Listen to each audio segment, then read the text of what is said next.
BJP अध्यक्ष नितिन गडकरी की company पूर्ति में निवेश करने वाली कंपनियों के ठिकानों की जांच कल आयकर विभाग ने की थी और आज अपनी जांच के बाद आयकर विभाग ने जो खुलासा किया है उससे गडकरी की मुसीबतें काफी बढ़ सकती हैं।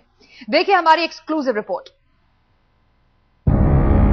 बीजेपी अध्यक्ष नितिन गडकरी के पूर्ति ग्रुप में निवेश करने वाली 22 कंपनियों के पते बोगस पाए गए हैं। ये खुलासा किया है मुंबई के आयकर विभाग ने।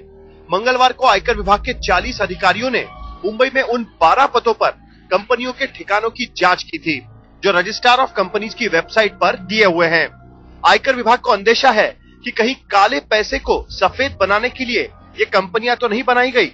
आज तक को एक्सक्लूसिव जानकारी मिली है कि आयकर विभाग को जांच में पूर्ति में निवेश करने वाली 22 कंपनियों के सभी पते गलत और जाली मिले हैं।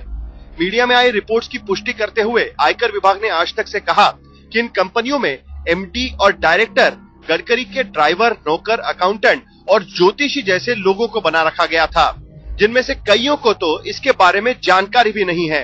लेकिन कुछ ऐसे मामले भी मिले हैं जिनमें लोगों ने बाकायदा इसी काम के लिए अपने पते दिए हैं। इनको इस एवज में 1000 से 2000 रुपए प्रति महीना दिए जा रहे थे। हालांकि आयकर विभाग ने उन लोगों के नामों का खुलासा नहीं किया है।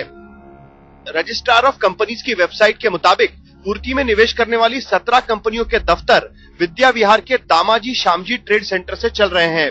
जांच के लिए यहां पहुंची आयकर टीम ने पाया कि सभी कंपनियों में शिवम शर्मा नाम का एक शख्स डायरेक्टर है, जिसने आयकर विभाग को दिए बयान में कहा है कि उनका इन कंपनियों के रोजमर्रा की गतिविधियों के कामों में कोई दखल नहीं है, वो सिर्फ कम्युनिकेशन का काम देखता है। जांच के बाद आयकर का कहना है कि गडकरी के पूर्ति ग्रुप में मुंबई की कंपनियों में से किसी का निवेश नहीं हुआ है। उन्हें लग रहा है कि पूर्ति में निवेश नागपुर से हुआ है। आयकर विभाग ने संकेत दिए हैं कि बहुत जल्दी वो नागपुर में भी जांच शुरू करेंगे। इस मामले में मुंबई में आयकर विभाग की जांच अब लगभग पूरी हो गई है। वीरेंद्र सिंह गुनावत, मुंबई, आज तक। बीजेपी अध्यक्ष नितिन गडकरी ने आज मुंबई में मीडिया समेत अपने ऊपर लगे तमाम आरोपों पर वो जमकर बरसे। गडकरी ने कहा कि वो बेदाग हैं और उनके खिलाफ साजिशें चल रही हैं। वो ईंट का जवाब पत्थर से देना बखूबी जानते हैं। गडकरी आज मुंबई पहुंचे थे, जहां एयरपोर्ट पर बीजेपी कार्यकर्ताओं ने उनका जबरदस्त स्वागत किया। इन सब बातों का मुकाबला निश्चित रूप से करूंगा। ईंट का जवाब पत्थर से देंगे, जितना मैं आपको विश्वास से कहना चाहता हूं। कहते हैं आक्रमण ही बचाव का कारगर तरीका है। पूर्ति कंपनी को लेकर पिछले कुछ दिनों से गंभीर आरोपों का सामना कर रहे बीजेपी अध्यक्ष नितिन गडकरी कुछ इसी अंदाज में मुंबई पहुंचे थे। एयरपोर्ट पर समर्थकों की भीड़ के बीच खुद को हर घपले से बेदाग बताते हुए उन्होंने केजरीवाल, कांग्रेस और मीडिया पर एक साथ हल्ला बोल दिया।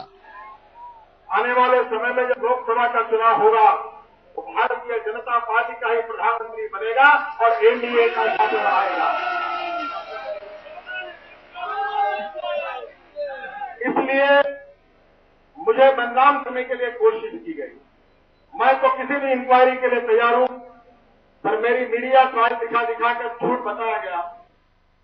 गडकरी ने एनसीपी सुप्रीमो शरद पवार और बीजेपी के राज्यसभा सदस्य अजय संचेती से किसी भी तरह के कारोबारी रिश्ते से इनकार किया।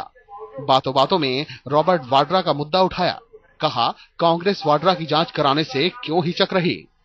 अगर मेरे ऊपर आरोप हुए तो मैं अगर इंक्वायरी के लिए तैयार हूं, तो मैं कांग्रेस पार्टी के दामाद पर आरोप हुए वो इंक्वायरी के लिए तैयार क्यों नहीं, सवाल पूछना चाहता हूं। गडकरी ने कहा कि उन्हें पहले भी बदनाम करने की कोशिश हो चुकी है और वो जांच में बेदाग निकले हैं। केंद्रीय मंत्री मनीष तिवारी की मिसाल दी।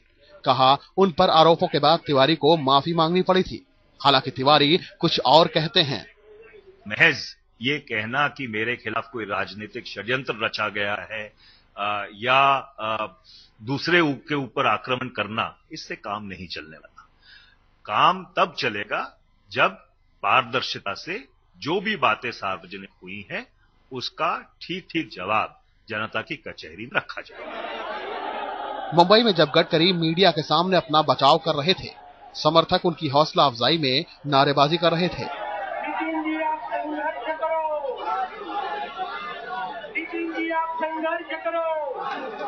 भ्रष्टाचार के आरोप लगने के बाद पहली बार मुंबई आए नितिन गडकरी ने इस शक्ति प्रदर्शन के जरिए अपनी भूमिका तो स्पष्ट कर दी, लेकिन साथ ही साथ अपनी पार्टी भारतीय जनता पार्टी को भी ये संदेश दे दिया कि महाराष्ट्र में उनका भाजपा का कार्यकर्ता आज भी उनके पीछे पूरी ताकत से खड़ा है। इशारा साफ था, भ्रष्टाचार के गंभीर आरोपों के बावजूद न तो गडकरी का मनोबल गिरा है, न पार्टी कार्यकर्ताओं का। कमलेश सुतार, मुंबई, आज तक।